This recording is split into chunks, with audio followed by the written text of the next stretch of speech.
Welcome to Football Discussion Daily. My name is Joe, and I'm here with the co-host Gio.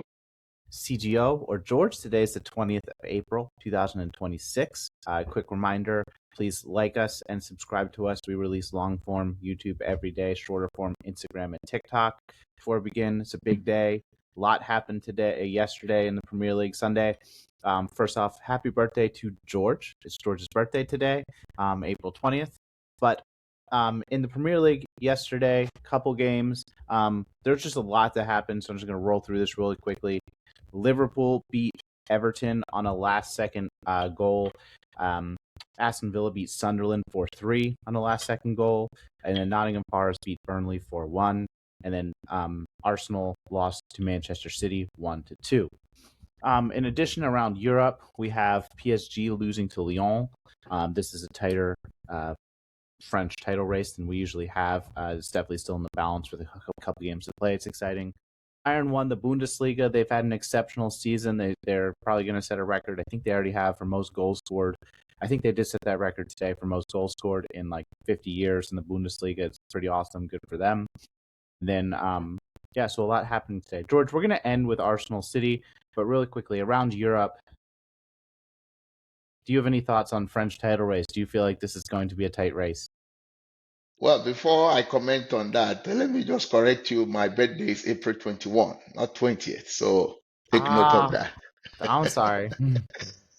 So for the French league, honestly, I was surprised that Paris Saint-Germain lost against Lyon today.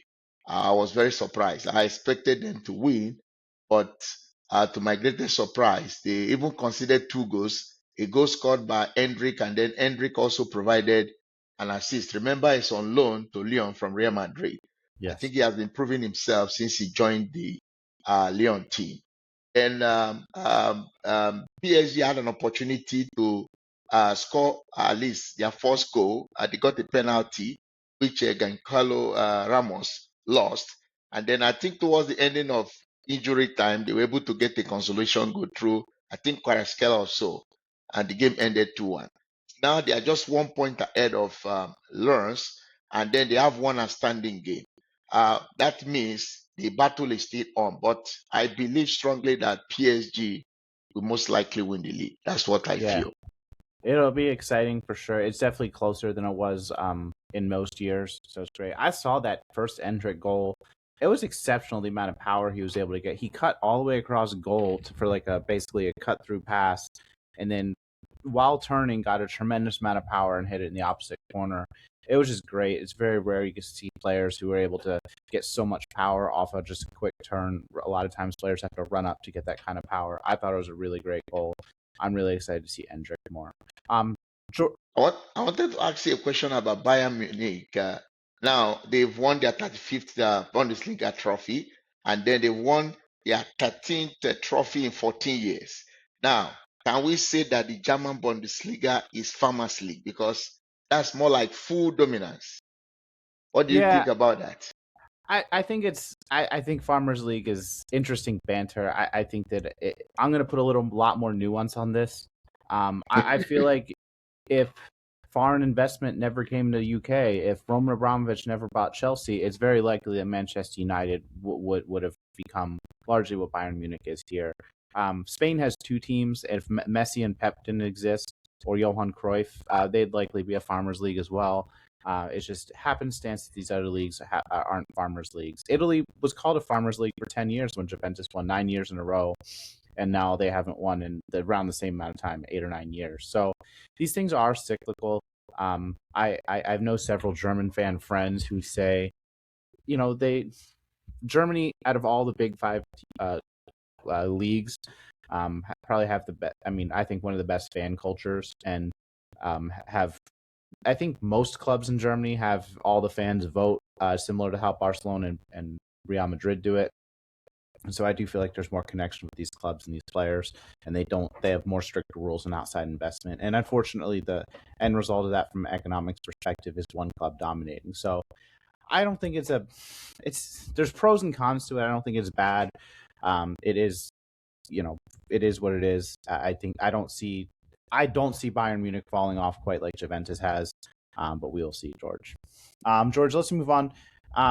Yeah. Question for you: what do you think? Do you feel like that it diminishes the accomplishments of the players of the Bayern Munich? A lot of these guys have 5, 7, 6, 7 league titles. Do you feel like that it diminishes, the accomplishments of a Kimmich or a player like that, who's an exceptional player who I think would do well anywhere? No, I don't think it diminishes anything for the players. The issue is that it becomes more interesting if you have a lot of competitors and if the league is unpredictable. It's more like the Bundesliga is something that is so predictable. So that's just the downside of it. So if it was something that you can't really predict who wins the league, then it would have been more interesting. At least it creates some kind of suspense. I can tell you next season that Bayern Munich win the league. It's not supposed to be that way. So those are the downside of this kind of stuff. So that's where I always have issues with leagues like the German Bundesliga and then maybe the French League One and then maybe the Spanish La Liga. It's not like the Premier League. Premier League is full of suspense and it's unpredictable. I You know, prefer it George, more. George, it's very likely after today's result, it's more likely than not that City's going to win the title, and this will be what their 8th title in 10 years. So, is that any better or worse? It's a little better than Germany, but like Liverpool's won 2 titles and City's won 8 in the last 10 years. Not, sorry, it's 7-2 in the last 8 year, 9 years. Likely to be 8-2 after this year. So, Premier League and before that, Manchester United dominated until there was a 10-year period where Chelsea did great um, with Abramovich and stuff. So it is at Premier League also was like that in the 90s when I started falling in love with it. So I do think that it's just a consequence of just the economics of the sport. George, Everton Liverpool was an interesting game today. This would be a theme today. I actually watched this game. I thought it was a very even game. That Liverpool had the quality to finish twice, and Everton were threatening all day, but were only able to finish once. They finished actually a second time. It was called back. Do you agree with that assessment, or do you feel like there was one standout team in this game? No, no, no. I think it was an evil game. I remember Njai scored a goal that was overruled by the VAR. And then we had a very beautiful pass from Gapco to Mohamed Salah. That was, I think, I don't know if I've seen Gapco give that kind of a killer pass. I can't remember when last I watched him give that kind of a great pass. And Salah was able to convert that opportunity. Then we had Everton get a equalizer through Beto.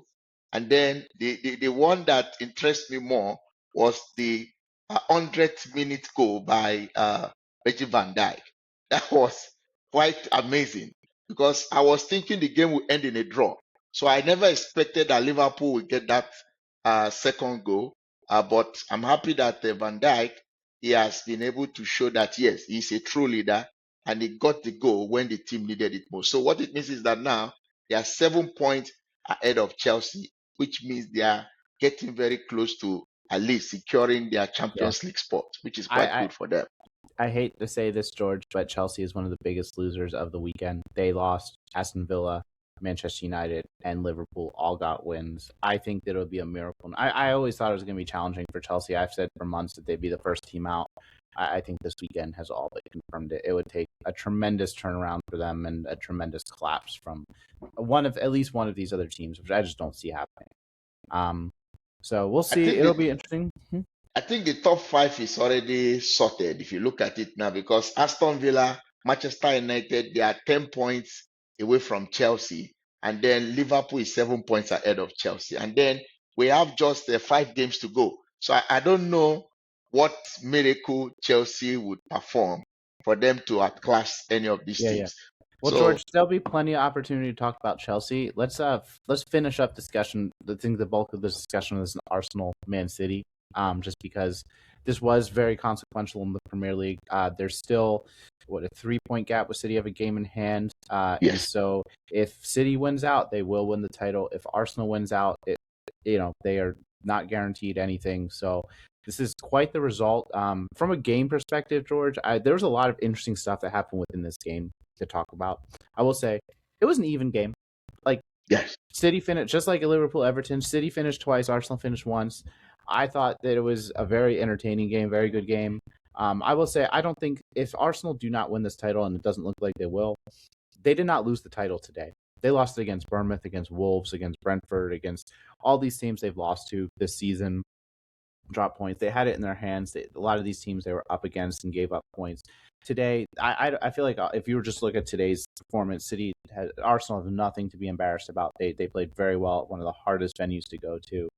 There's a couple specific incidents that we can talk about, George, but overall, from the perspective of the match and the assessment of the title race, is there any point that I made that you disagree with or would like to expand upon? No, I don't disagree with you at all. The game was an even game.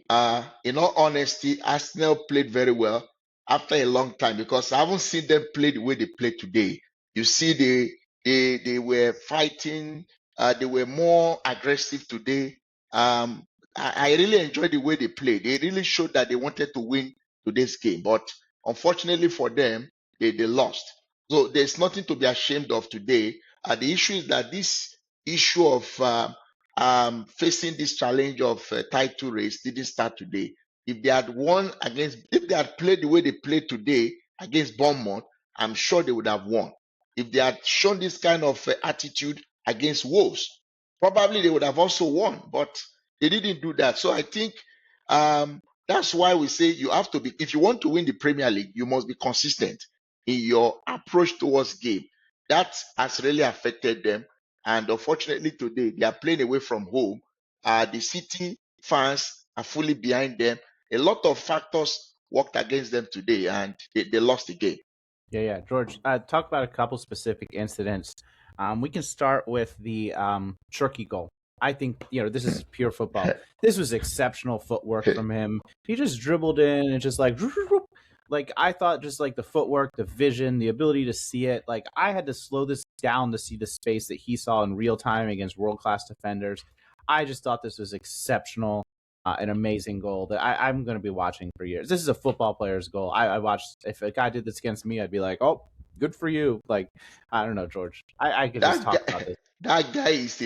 that guy is a fantastic player. If you look at his footworks, it's magical. I was so impressed, so brilliant of a player, the way he was able to maneuver his way around the Arsenal defense and got that goal. It takes high level of intelligence for a player to do that. So I was so impressed with the way he scored that goal. That goal is a very beautiful goal, fantastic goal he scored there. And it Yes, was one of those goals that caught my eyes today because amazing. it was scoring a goal out of nothing. Out of nothing. Yeah, out of nothing, he just created that goal and scored it. So I think Ryan Cherki is a very good signing for Manchester City, if you ask me. He's done a great job. Another question, George.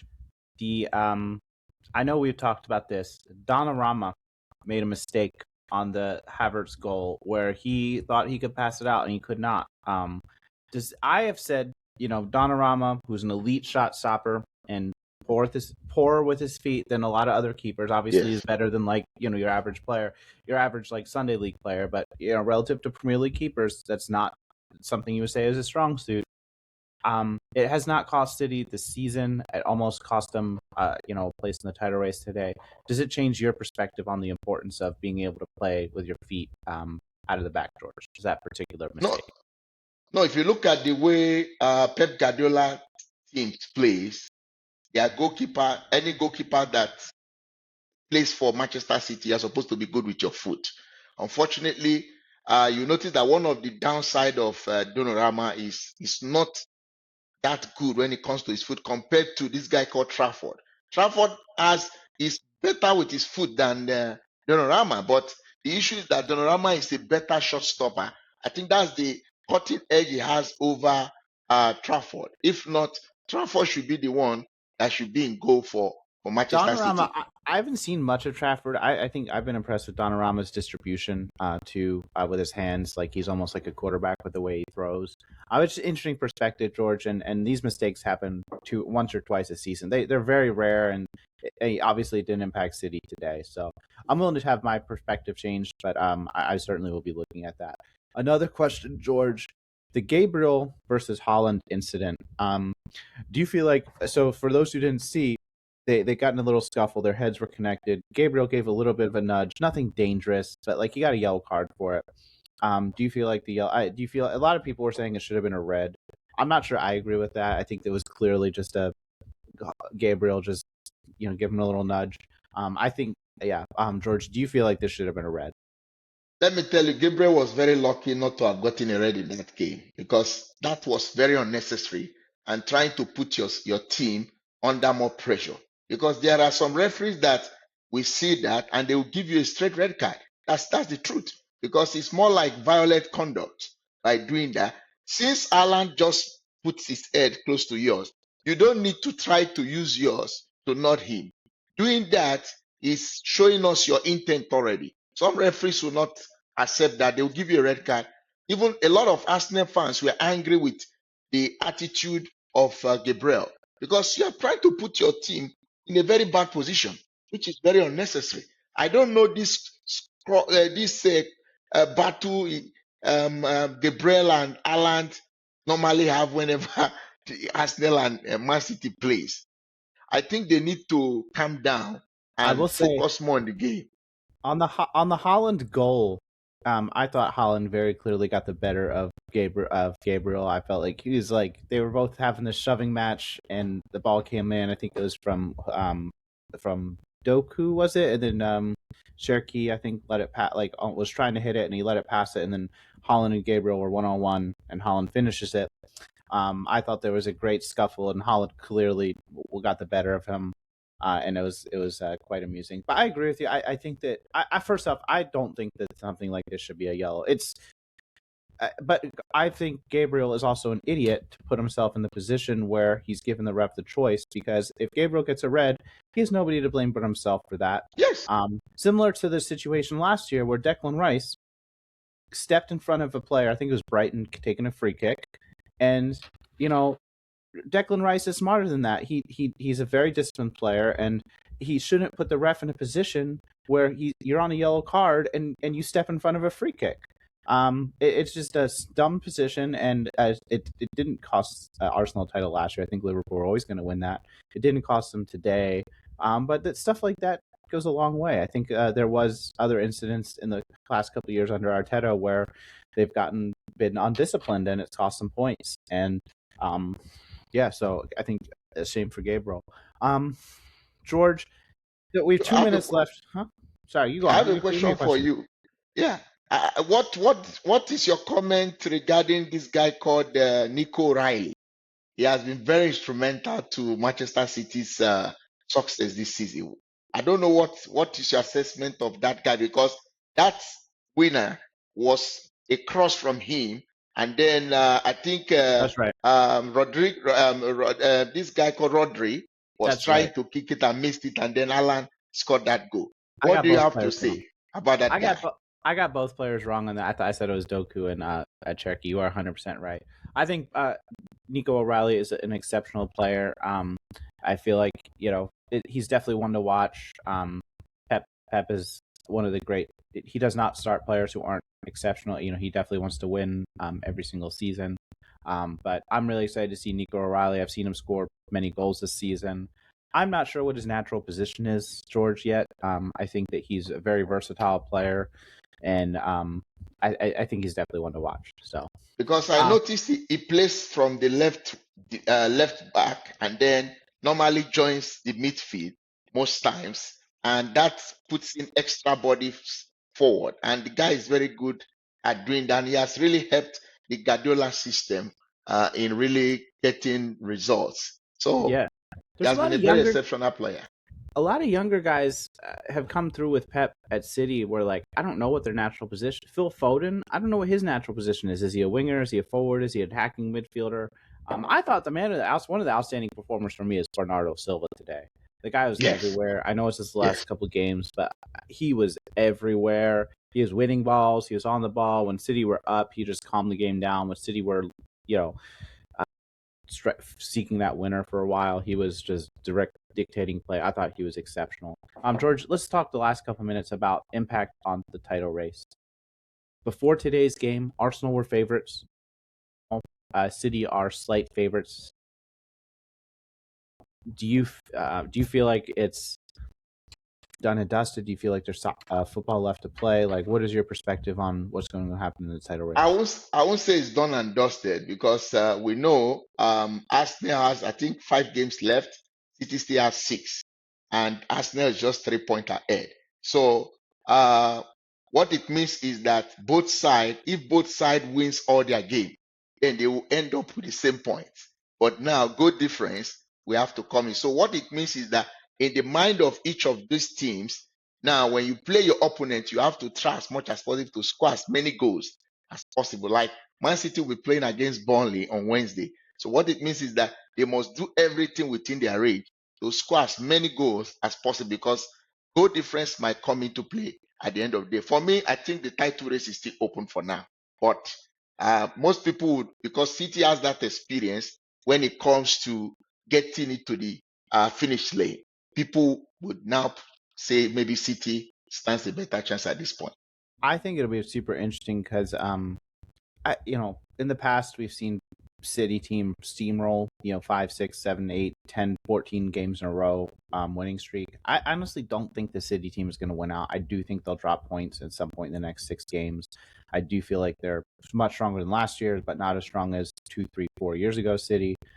So I think it'll definitely be interesting. I think City will come away with it, and there's a lot more drama to come. I could even see Arsenal being on top for a game week or two. So we'll see. The Champions League, Arsenal's in the Champions League, which could throw a wrench in things. City's in the FA Cup, could throw a wrench in things. Some extra fixtures here and there. We'll see. It's exciting. Let me close out. Final questions. Number one, what do you feel like about the accusation that Germany or France is a farmers' league? Do you feel like that's that that that is inaccurate or valid? I'm just curious as to your thoughts. Number two, what was your favorite goal today? Was it the Van Dijk goal to give him points? Was it the Tammy Abraham goal to give Aston Villa the 3 points? Was it the Holland goal or the Havertz or possibly even the Cherky, which George and I agreed was exceptional? And number three, what is the impact on the title race? Is this done and dusted? Is anyways Arsenal can come back from today, even though it's just even on the table, or even though it's 3 points back with a game in hand for City right now? Let us know your thoughts and thank you for listening.